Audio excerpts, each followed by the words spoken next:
fasted today, so I'm kind of hungry, kind of tired, but just, I don't know, I want to keep going. Work on some problems. Give me a few seconds here to make sure the live stream is working. My internet connection is kind of spotty today. I don't really know why.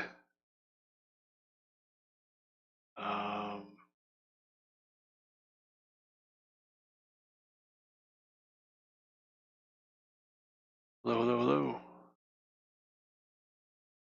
Hello, hello, hello. Okay, it's working now. Let me refresh this. Yeah, this one's kind of spotty. That's okay. Just use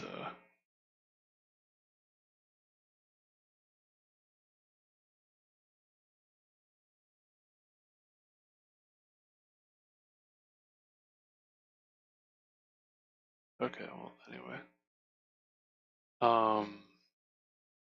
Let me pop out the chat and go from there. Okay, anyway. So yeah, a minute of just messing around with the stream. Straight minute of just messing with the stream. Minute and a half. Okay, partition array for maximum sum. Let's see. Just try to solve a bunch of questions. There's like a few things I was thinking about doing, but just this is just a mass of questions to go through, so I'll just kind of go one at a time. There is stuff in the future that I do need to look at, some things that are like competitive programming related. I think I want to get through like most of the medium questions before I start looking at those things though. Competitive programming articles, I guess I have to read. Give an integer array, partition the array into contiguous subarrays of length at most k. After partitioning, each subarray has their values changed to become the maximum value of that subarray. Return the largest sum of the given array after partitioning.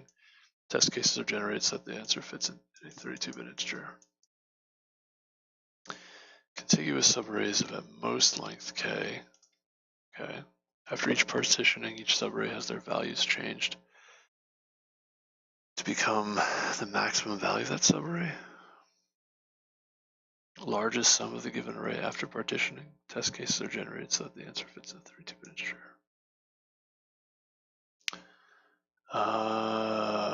Interesting. So here we would have k is 3. Do 15 size 3, 2, 5, and 10 size 3, and then 9 size 1. And then you take the sum afterwards. 30 plus 45 plus 9 is 84. So here k is 4. We probably want 9. 1, 2, 3, 4 here.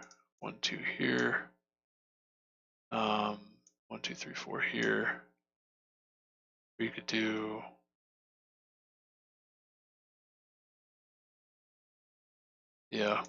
probably 1 plus 28 plus 1, 2, 3, 4, 5, 6. 6 times 9 is 54. Plus 28 is 74 plus 8 is 82, 83. It looks like that's what you could do here. Okay. Oh, the array is pretty small. All right. It's not too bad. I think you could probably do this in either linear time or n log n time. It's not obvious exactly how to do this though. Basically, you're looking to take the largest elements. Maybe you could do this in quadratic time using dynamic programming. Actually, it might be easier. It's not really obvious how to do this, what to do exactly.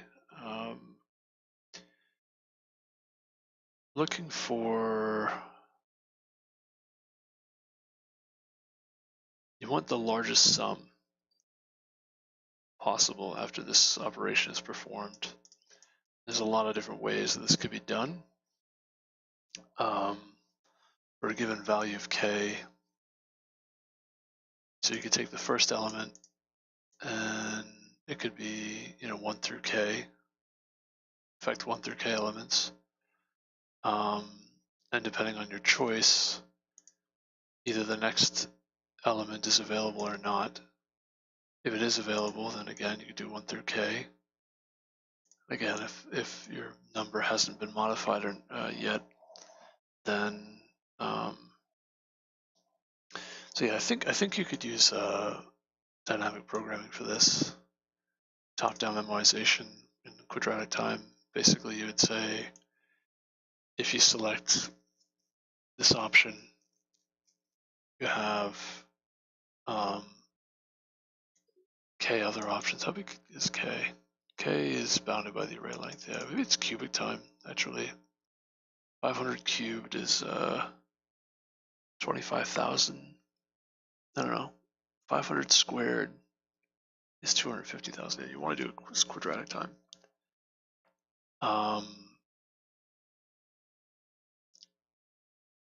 Depending on the choice, basically you can recurse on the largest sum of the subarray for each value k that you pick. So in this case, you could pick 1 and recurse here, or you could have 1 times 2 and recurse here, plus this recursed here, or 1 times 3 plus whatever the recursion is here.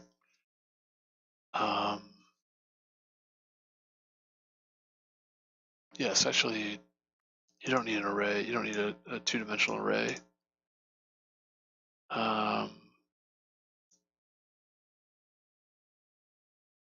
And in fact, you only need array of size k, because you can go backwards back to front and say, okay, find the optimal for an array of just 10.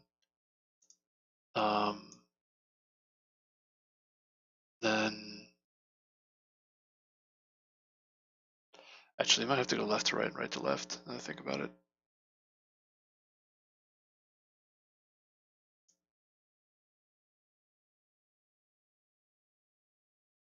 Because this doesn't factor in moving 15 to the left and to the right. It's just going left to right.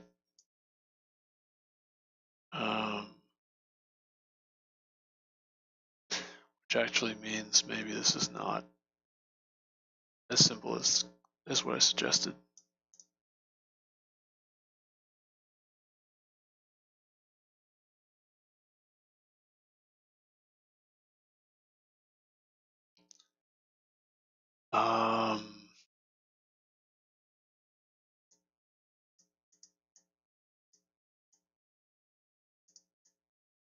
Maybe I do want to use a quadratic array, a multi-dimensional array, because this could be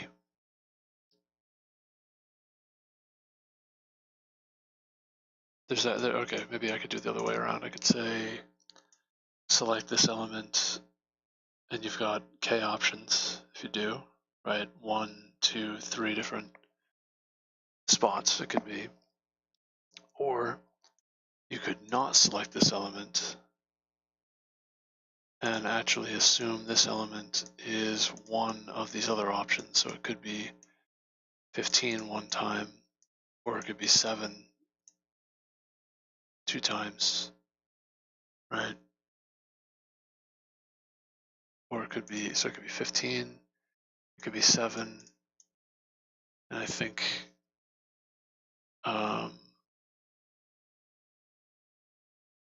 yeah, each value of k can't be 9 though. So you could modify it in that way.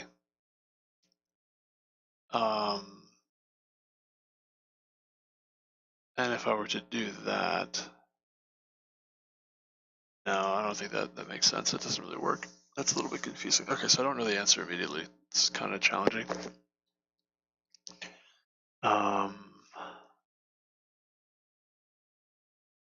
Because these elements could go left to right. I could alternatively think of just the partitioning itself. So the size of the first partition, and then the optimal partitioning after that, which could, again, could be 1, 2, and 3.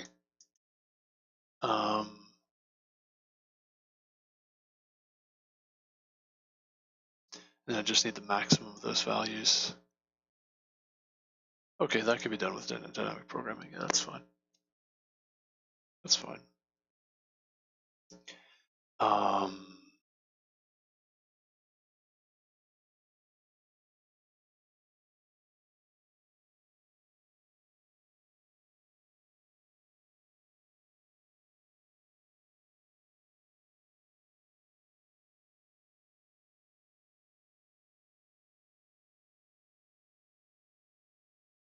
Just thinking if I go right to left, how that works.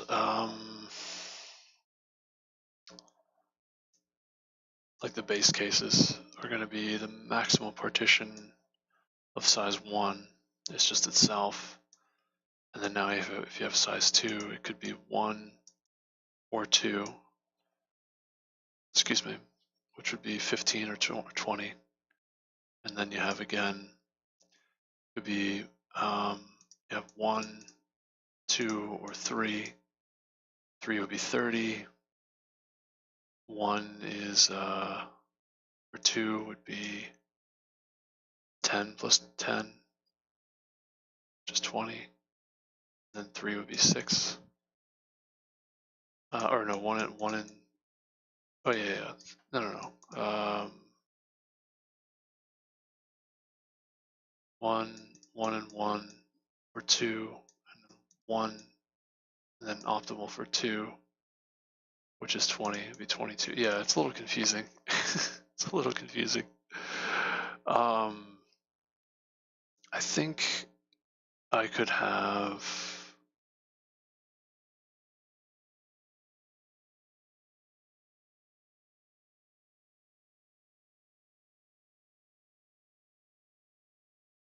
basically I always want to have whatever's to the right and add that.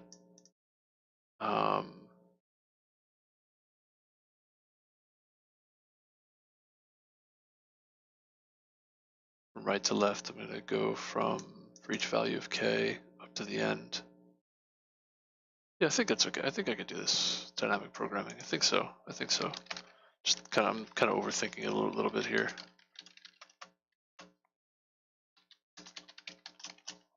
I think I'm spending a little too much time on this too. It's like 10 minutes, 30 minutes, something like that.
I would say dp of j maximum of count times, and I'll come back to that in a moment. I think I have to do a little bit of pre-processing here.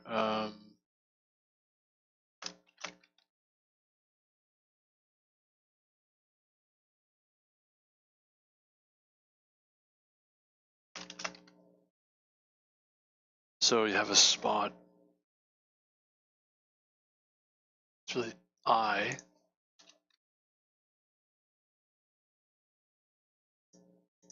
And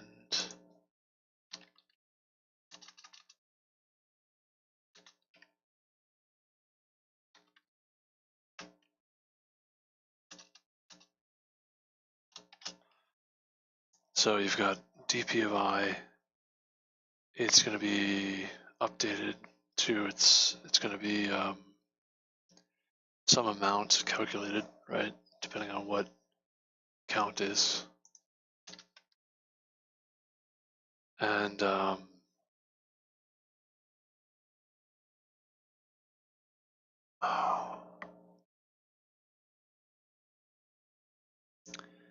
yeah, some amount depending on what the count is. And to the right of that,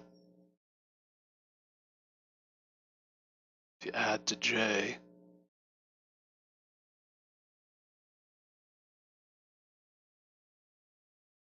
think it starts off at I plus 1.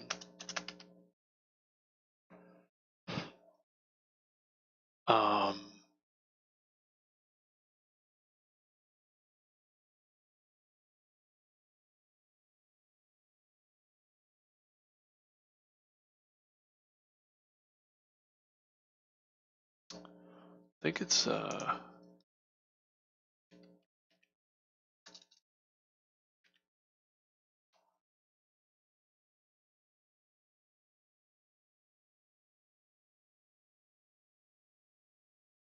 that's interesting.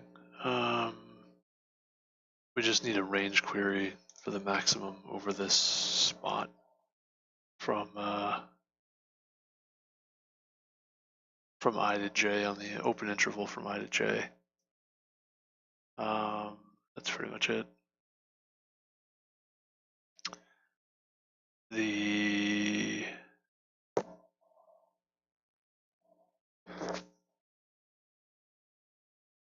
RMQ range maximum query.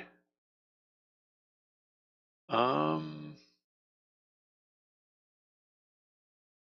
you use a sparse table for that? That might be easier.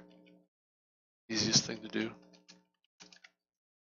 Thinking if there's a way to do that more efficiently.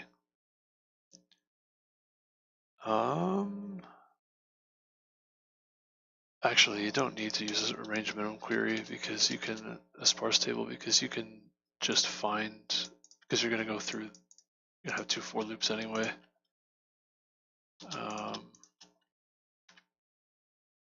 So you can just have an array.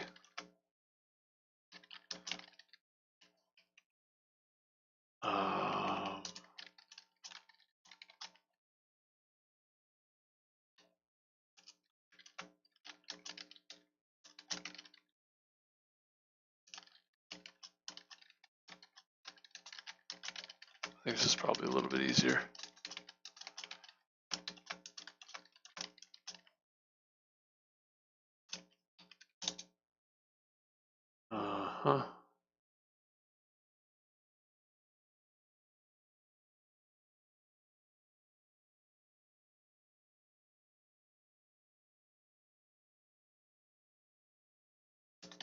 Just say L instead of J.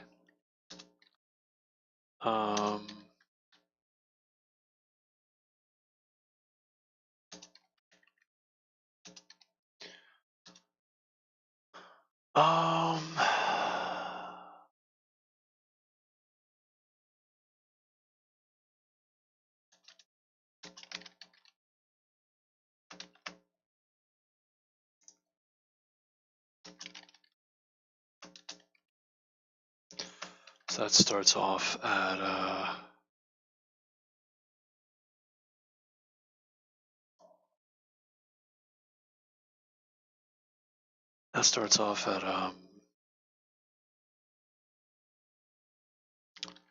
array of I, and this is going to be the maximum.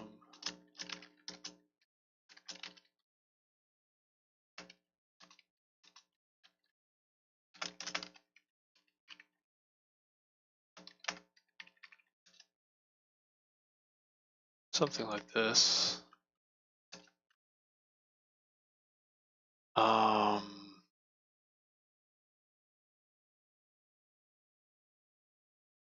Yeah.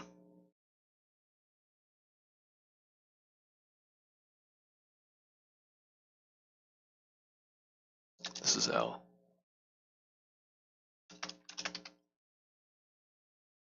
Very similar kind of a thing. And here you can just take the max value. Basically just calculate that section each time because we're going to go through it anyway. So it doesn't really matter. Could use RMQ for this. This may be a little bit, a sparse table RMQ might be a little bit easier to understand. Might be a little bit faster, but this is fine too. It's not as difficult to program, at least in theory. I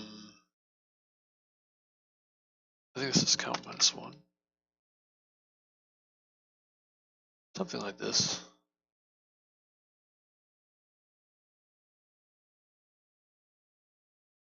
I have to think about this a little bit more about these bounds.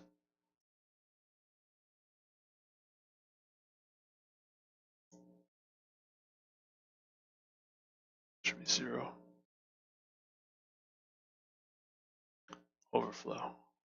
Okay, yeah, there's probably some off by 1 errors here. I didn't really go all the way through it. Okay, so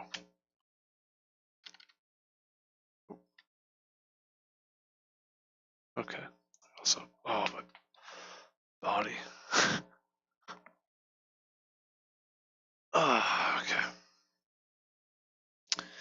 So yeah, it starts off with this, and then we look at L, starting off with the next element, count is 1, count is less than K, like so if K is 3, 1, 0, 1, and 2. We start off with 0 initialized, so we have 1, 2, yeah, that's fine. And L less than or equal to N.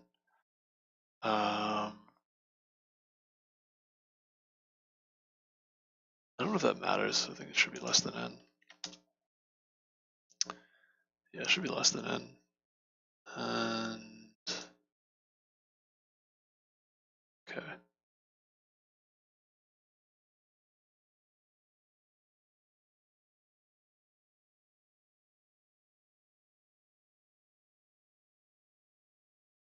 All right. Over here. Okay, what was the runtime error? What's the problem?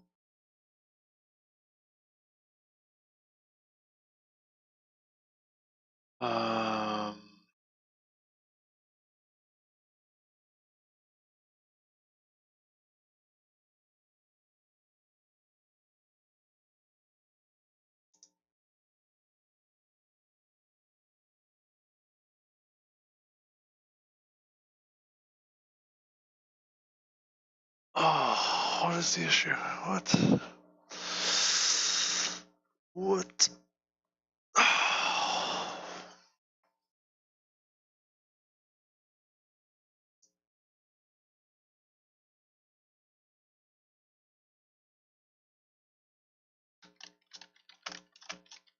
I don't know where it's crashing. I don't see it. One of these bounds is not correct. 6, 7, 8.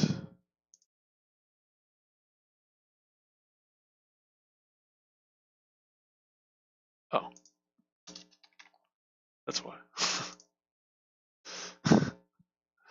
Made that mistake before. There we go. All right, we'll do some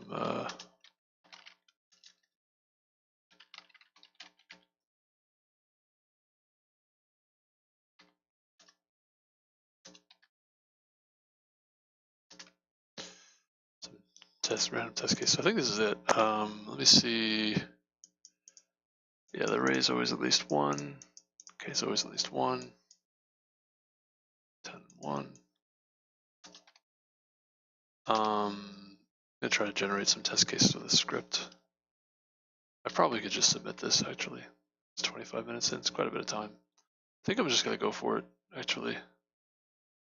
Yeah, I'm just gonna go for it. It could be wrong. Oh, got it. Okay, took a risk. Let me try submit it 5 more times, and yeah, basically what I suggested is pretty much works. Like I said, you could do a sparse table, but it's fine to interesting this isn't a little bit faster. I guess I did use a bit of memory for this. Sparse table might be a little bit faster, I think. Yeah, instead of running through this every time here, this extra k, 1, 2, 3, 4, 5, it won't change the asymptotic time, like it's still quadratic time, but it would be a little bit faster, I think, to use a sparse table to perform the range query here in constant time rather than linear time. So you can remove this code with a sparse table, and that's fine. So yeah, that's reasonable. Okay, that wasn't too bad. All right, let's do the next question. Let's go ahead and stop the stream, and then I'll stop the stream and then start with another question. So yeah, thank you for watching. If you like this stream, don't forget to like the video and follow. All right, I'll be back in a few minutes.